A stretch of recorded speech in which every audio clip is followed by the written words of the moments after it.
నమస్తే, నేను Kishore. Welcome to Sakshi political. Andhra Pradesh రాజకీయాలు మరోసారి సెగలు పుట్టిస్తున్నాయి. అమరావతి రాజధాని నిర్మాణం వెనుక జరుగుతోంది అభివృద్ధి కాదు, అది ఒక అడ్డగోలు దోపిడీ అంటూ మాజీ ముఖ్యమంత్రి వైఎస్ జగన్మోహన్ రెడ్డి గారు తీవ్ర స్థాయిలో ధ్వజమెత్తారు. హైదరాబాద్, బెంగళూరులో కూడా లేని రేట్లు అమరావతిలో ఎందుకున్నాయి? చదరపు అడుగుకు 14,000 అంటే ఇది ప్రజల సొమ్మును కొల్లగొట్టడం కాదా అని చెప్పి తాడేపల్లిలో జరిగిన భేటీలో వైఎస్ జగన్మోహన్ రెడ్డి తీవ్ర వ్యాఖ్యలు చేశారు. మా next election would be fought on the battle Mavigan versus Amaravati.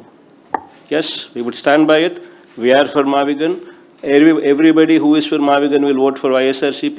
Everybody who is for Amaravati will vote for Chandrababu. We will stand by it. We will make it an election issue for them.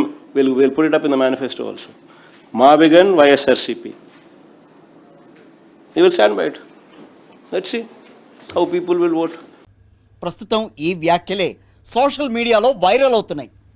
అసలు YS Jaganmohan Reddy వేసిన లెక్కలేంటి, మావిగన్ concept ఏంటి, ఈ వీడియోలో పూర్తిగా మీకు వివరిస్తా. YS Jaganmohan Reddy ప్రస్తావిస్తున్న ప్రధాన అంశం ఏమిటి అనంటే అమరావతిలో నిర్మాణ ఖర్చు గురించి. మనకందరికీ తెలుసు హైదరాబాద్ ఏ రకంగా అభివృద్ధి చెందింది, చెన్నై ఏ రకంగా అభివృద్ధి చెందింది, అటు బెంగళూరు. సో ఇలాంటి సిటీస్లో, మెట్రో సిటీల్లో 5 స్టార్ సదుపాయాలతో కడితేనే ఒక చదరపు అడుగుకి 4,500 ఏమాత్రం దాటదు. కానీ ఇక్కడ అమరావతి విషయంకి వచ్చేసరికి 14,000కి కట్టుబెడుతున్నారు అని వైఎస్ జగన్మోహన్ రెడ్డి గారు ప్రశ్నించారు.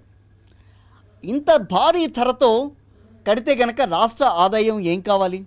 అసలు రాష్ట్ర ఆదాయం అంత ఉందా? మధ్యతరగతి పేదల పరిస్థితి ఏం కావాలి అని డైరెక్ట్గా నిలదీస్తున్నారు ఆయన.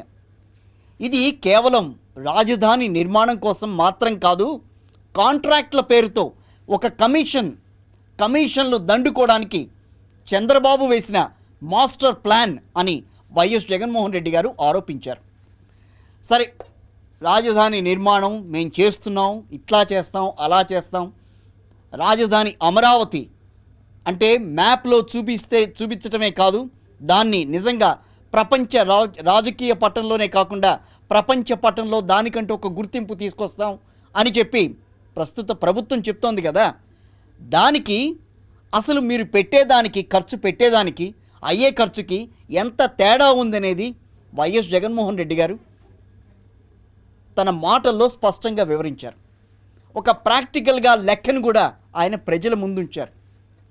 ఒక ఎకరం తీసుకుందాం, ఆ ఎకరానికి అంటే ఒక ఎకరం భూమికి కనీస సదుపాయాలకే 2 కోట్లు ఖర్చు అవుతోంది ఇప్పుడు. అలాంటప్పుడు మొదటి 50,000 ఎకరాలకే కనుక 1,00,000 కోట్లు కావాలి అని అంటే మరి మిగిలిన 50,000 ఎకరాలు, అదేంటి 50,000 ఎకరాలు అంటున్నారు కదా, మొదట 33,000 ఎకరాలు, ఆ తర్వాత మళ్ళీ 27,000 ఎకరాలు, సో 50,000 ఎకరాలు అంటే మొత్తం 2,00,000 కోట్ల నిధులు. ఇవి ఎక్కడి నుంచి వస్తాయి? ఎన్ని దశాబ్దాలు పడుతుంది ఇవి రావాలంటే? అప్పటికి ధరలు ఇంకెంతగా పెరుగుతాయి? ఈ భారం అంతా రాష్ట్ర ప్రజల మీద వేయటం ధర్మమేనా అని వైఎస్ జగన్మోహన్ రెడ్డి ఒక బాణం అయితే విసిరారు. దీనికి పరిష్కారం ఏంటి అనంటే వైఎస్ జగన్మోహన్ రెడ్డి గారు తన ప్రతిపాదనలను ప్రజల ముందు ఉంచారు.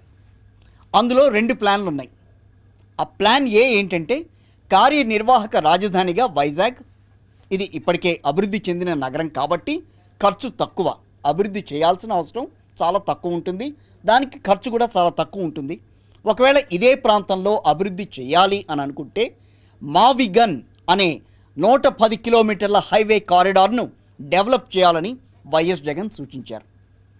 ఇటు అమరావతి విషయానికి వస్తే 2,00,000 కోట్లు పోసే బదులుగా అందులో ఒక్క 10% చాలు ఈ కారిడార్పై పెడితే అద్భుతమైన గ్రోత్ ఇంజిన్ తయారవుతుందని వైఎస్ జగన్మోహన్ రెడ్డి గారు స్పష్టంగా ఒక సోదాహరణంగా వివరించారు.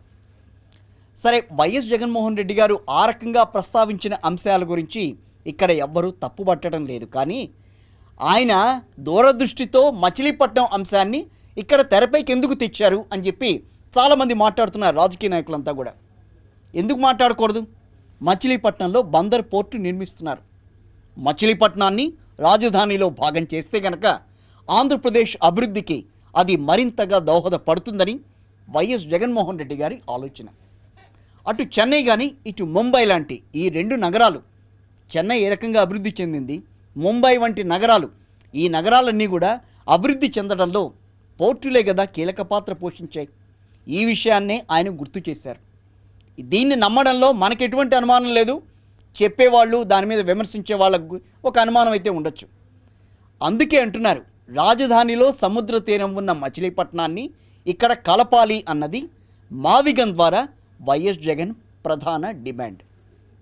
అక్కడే దీనికి సంబంధించి వైఎస్ జగన్మోహన్ రెడ్డి కొంత వ్యూహాత్మకంగా కూడా దాన్ని వివరిస్తూ వచ్చారు. అమరావతికి తాము వ్యతిరేకం కాదు చెప్తూనే ఉన్నారు, వ్యతిరేకం కాదు అని మాట్లాడుతూనే ఉన్నారు మొదటి నుంచి. కానీ సోషల్ మీడియాలో ఏ రకంగా దాన్ని ప్రొజెక్ట్ చేస్తున్నారు, మావిగన్ అని చెప్పంగానే అదిగో అమరావతికి వ్యతిరేకం కాబట్టే ఆయన ఈ రకంగా మాట్లాడుతున్నారన్నారు. కానీ ఇక్కడ అది కాదు. మచిలీపట్నం పోర్టును తెరపైకి ఎందుకు తేవాల్సి వచ్చింది? ఎందుకనంటే ఇక్కడ పోర్టుల వినియోగం పెరిగితేనే రాష్ట్రం అభివృద్ధి చెందుతుంది అన్నది వైఎస్ జగన్మోహన్ రెడ్డి గారి వాదన. ఇక్కడే ప్రజల ఆలోచన కూడా ఒక్కసారిగా మారిందని చెప్పాలి. వైఎస్ జగన్మోహన్ రెడ్డి గారి ఆలోచన బాగుందని మెజార్టీ ప్రజలు ఇప్పటికే అభిప్రాయపడుతున్నారు. అదేవిధంగా ఉమ్మడి కృష్ణా జిల్లాలో పార్టీ పరిస్థితి కూడా మెరుగు అవుతుంది అని చెప్పి వైసీపీ నేతలు లెక్కలు కూడా వేసుకుంటున్నారు. కానీ ఇక్కడ మావిగన్ అనేది ప్రస్తుత రాష్ట్ర ప్రభుత్వానికి, రాష్ట్ర ప్రభుత్వ పెద్దలకు, ప్రధానంగా చంద్రబాబుకి ఏమాత్రం ఇష్టం లేదని, ఎందుకనంటే అక్కడ దోపిడీకి అవకాశం ఉండదని ఇక్కడ వైఎస్ జగన్ ప్రధానంగా వాదిస్తున్నారు.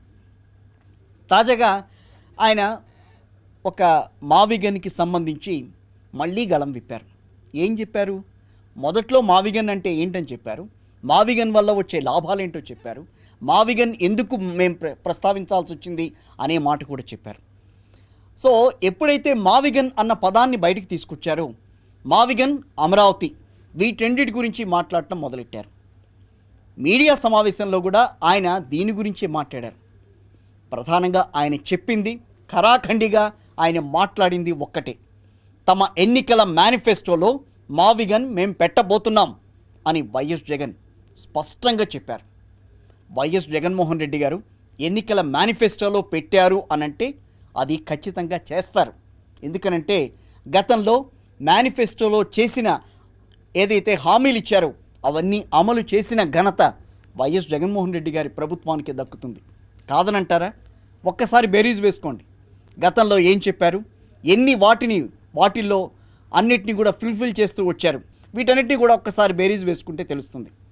ఎందుకనంటే 2019 ఎన్నికల మేనిఫెస్టోలో వైఎస్ జగన్మోహన్ రెడ్డి గారు పెట్టిన ప్రతి హామీని అమలు చేసి చూపించారు. తాజాగా వైఎస్ జగన్మోహన్ రెడ్డి మావిగన్పై తన వైఖరేంటో కుండబద్దలు కొట్టారు. అమరావతి కావాలా? టీడీపీకి ఓటేయండి. మావిగన్ కావాలా? వైసీపీకి ఓటేయండి అని వైఎస్ జగన్మోహన్ రెడ్డి తేల్చి చెప్పారు. చూసుకుందాం అంటూ ఈ రకంగా ఆయన చెప్పిన మాటలు కూటమి నేతలను ఒక్కసారిగా ఉక్కిరి బిక్కిరి చేస్తున్నాయని చెప్పాలి. అమరావతి పేరు చెప్పి 4 రాళ్ళు వెనకేసుకుందాం అని అనుకుంటే వైఎస్ జగన్మోహన్ రెడ్డి ఇలా అడ్డుపుల్ల వేస్తారని చెప్పి వారెక్కడ ఊహించలేకపోయారు. వైఎస్ జగన్ ప్రతిపాదించిన మావిగన్తో ఎన్టీఆర్, కృష్ణా జిల్లాల్లో తీవ్ర ప్రభావం చూపించే అవకాశం మాత్రం స్పష్టంగా ఉంది. దీంతో ఇక్కడ కూటమి నేతలకు ఏం చేయాలో పాలుపోవడం లేదు.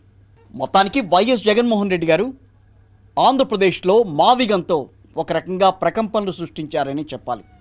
సో ఇది ఏ రకమైన టర్న్ తీసుకుంటుంది, కూటమి ప్రభుత్వంలో ఏ రకమైన అభిప్రాయాలు బయటకు వస్తాయి, వాళ్ళు ఏ రకంగా మాట్లాడతారు, అసలు మావిగన్ గురించి ఇప్పటివరకు చేస్తున్న దుష్ప్రచారం మీద వాళ్ళు మళ్ళీ ఏమన్నా క్లారిటీ తీసుకునే అవకాశం ఉంటుందా, ఈ అన్ని విషయాలు కూడా తెలుస్తాయి. ఇది వాటి మన సాక్షి పొలిటికల్ స్టోరీ. మరో ఇంట్రెస్టింగ్ టాపిక్తో మళ్ళీ మీ ముందుంటాను.